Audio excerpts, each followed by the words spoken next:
Gym. अब देखिए यहाँ पे ये बाहर नहीं जाना चाहिए ज़्यादा। ये देखिए ये ज़्यादा बाहर बच्चे कर देते हैं, इसका ख्याल करना है आपने। मैंने आपको कहा था ना कि शेप ऑफ मून आपने ऐसा बनाना है कि अगर इसको आगे से आप लोग ये बंद कर दें तो ये एग की शक्ल इख्तियार कर ले, ये एग भी बन जाए। सेम इसी तरह क्लॉकवाइज शेप ऑफ मून के बारे में मैंने बताया था कि इसका एक एंगल अप होगा, एक एंगल इसका डाउन होगा, और जैसे ये लाइन को टच करेगा ये ऊपर उठ जाएगा। ज़्यादा इसको जगह आपने नहीं देनी। यहाँ पे बहुत से बच्चे इसको यूं करके लिख देते हैं, कार्नर बना देते हैं इसके और इसको अंदर कर देते हैं, तो ये गलत है। इस गलती का आपने ख्याल करना है। और anti clockwise shape of moon को भी वो अंदर ऐसे कर देते हैं, ये भी गलत करते हैं, इससे भी आपने बचना है। Anti clockwise shape of moon है, ऐसे ही होगा। अगर हम इसको आगे से बंद करेंगे तो जी अंडा भी बन जाएगा। ठीक है, समझ आ गया ना। बिस्मिल्लाहिर्रहमानिर्रहीम। अस्सलाम वालेकुम, मैं हूं खिज़र हयात कैलीग्राफी ट्रेनर और आप देख रहे हैं मेरा यूट्यूब चैनल। अच्छा देखें, ये जो आपके सामने इस वक्त बे का सिरा या बे अलिफ बा ये नज़र आ रहा है, ये बहुत ही इम्पोर्टेंट ये तख्ती है। आपने इसकी प्रैक्टिस करनी है बार बार। और उसके बाद बे और जीम की जो तख्ती है इसकी भी आज हमने थोड़ी सी प्रैक्टिस करवानी है। और इसमें जो गलतियां बच्चे करते हैं वो भी हम आपको बताएंगे कि शोशे का ख्याल नहीं करते, और शोशे के बारे में भी आपको बताते हैं कि शोशा क्या होता है। तो चलते हैं हम अपने सेशन की तरफ। देखें, ये बे का सिरा है, छोटा सा करके आपने यूँ लगाना है। बे का सिरा, इसकी काफ़ी ज़्यादा प्रैक्टिस आपने करनी है। इससे बहुत सारे हरूफ भी बनते हैं, अल्फाज भी बनते हैं, और ये अल्फाज के अंदर भी इस्तेमाल होता है, शुरू में भी लगता है। तो इसको मीम की तख्ती के साथ जब आप लोग लगाते हैं तो ये मीम अलिफ मा बन जाता है। ये मीम की तख्ती है। अब इसके साथ जब हम इसको लगाएंगे तो ये मीम अलिफ मा बन जाएगा। अब देखिए यहाँ पे ये वही बे अलिफ बा है। यहाँ से अगर हम इसको देखें तो बे अलिफ बा है।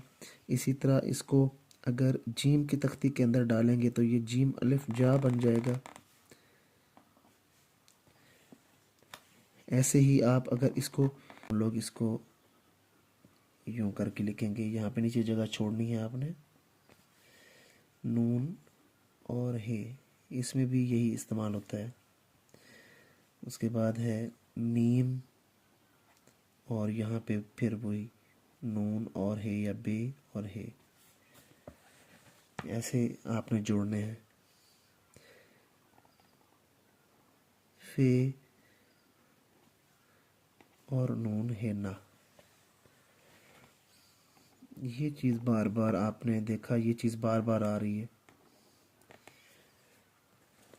तो बे और बे के साथ जब हम लोग लिखते हैं तो यहाँ पे शोशा नहीं डालते। अब शोशे के बारे में मैं आपको बताता हूँ कि शोशा क्या होता है।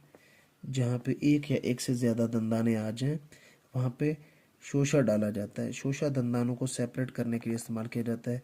अब इसके अंदर हमने शोशा डाल दिया तो ये गलत है इसकी निस्बत, ये ठीक है।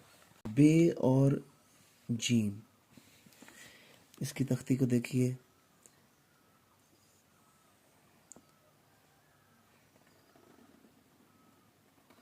बे और जीम। अब देखिए यहाँ पे ये बाहर नहीं जाना चाहिए ज़्यादा। ये देखिए ये ज़्यादा बाहर बच्चे कर देते हैं, इसका ख्याल करना है आपने। मैंने आपको कहा था ना कि शेप ऑफ मून आपने ऐसा बनाना है कि अगर इसको आगे से आप लोग ये बंद कर दें तो ये एग की शक्ल इख्तियार कर ले, ये एग भी बन जाए। सेम इसी तरह क्लॉकवाइज शेप ऑफ मून के बारे में मैंने बताया था कि इसका एक एंगल अप होगा, एक एंगल इसका डाउन होगा, और जैसे ये लाइन को टच करेगा ये ऊपर उठ जाएगा। ज़्यादा इसको जगह आपने नहीं देनी। यहाँ पे बहुत से बच्चे इसको यूं करके लिख देते हैं, कार्नर बना देते हैं इसके और इसको अंदर कर देते हैं, तो ये गलत है। इस गलती का आपने ख्याल करना है। और anti clockwise shape of moon को भी वो अंदर ऐसे कर देते हैं, ये भी गलत करते हैं, इससे भी आपने बचना है। Anti clockwise shape of moon है, ऐसे ही होगा। अगर हम इसको आगे से बंद करेंगे तो जी अंडा भी बन जाएगा। ठीक है, समझ आ गया ना। तो इसके बाद है बे का सिरा, ठीक है, और बे अलिफ बा, ठीक है। इसके साथ हम लोग कुछ और हरूफ जब मिलाएंगे तो अल्फाज की शक्ल ये इख्तियार करता जाएगा, ठीक है। अब ये वही बे अलिफ बा ही यूज़ हो रहा है इसके अंदर भी। देखें ये मीम की तख्ती है ना, ये मीम की तख्ती है, और इसके साथ हमने क्या लगा दिया, बे अलिफ बा लगा दिया। ये ऐसे ही फ़े के साथ आप इसी शक्ल को लगाएं तो ये फ़े अलिफ़ा बन जाएगा। ये चीज़ आपके जहन में होनी चाहिए, बार बार मैं आपको बता रहा हूँ कि ये चीज़, ये बे का सिरा या बे अलिफ बा। अब सीन के साथ कैसे लिखेंगे, दंदाने 3 इसके आएंगे, ठीक है, और उसके बाद ये लगेगा सीन अलिफ सा।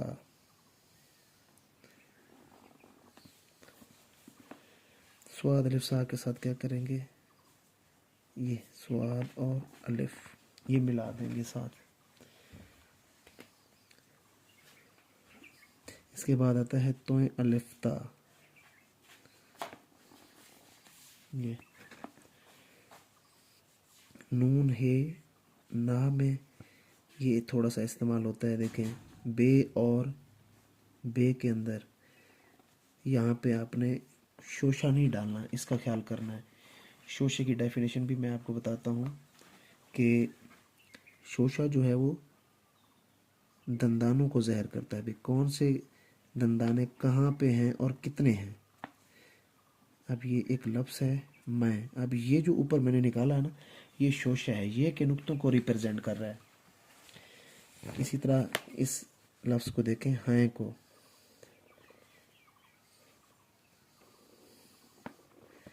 ये हैं। इसी तरह एक और लफ्ज़ है हैं, इसको देखें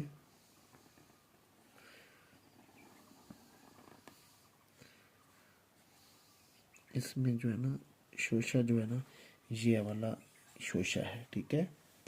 मैं और हैं के अंदर शोशे का आप सबको पता चल गया। इसी तरह एक बड़ा लफ्ज़ लिखते हैं हमेशा, हे मीम ये शोशा डाला और उसके बाद शीन के 3 दंदाने और हे।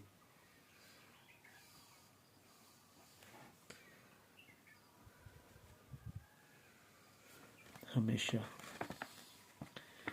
इसी तरह पेशा,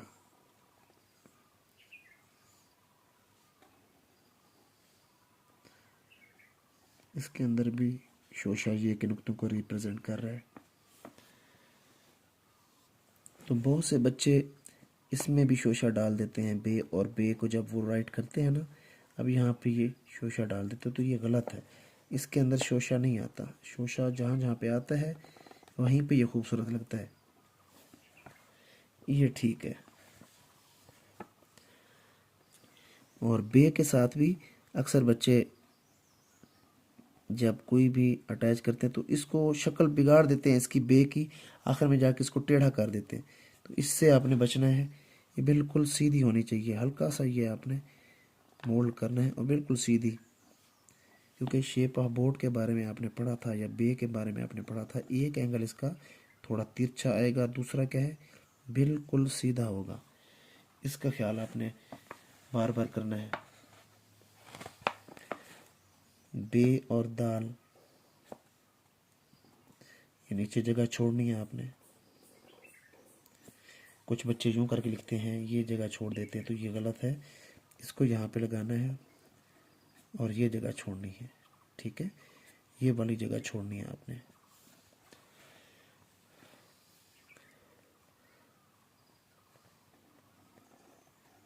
शद में भी ये नीचे जगह छूटेगी। दाल जब किसी से अटैच होगा तो रे की शक्ल इख्तियार करेगा। अब ये दिखने में रे है और है दाल,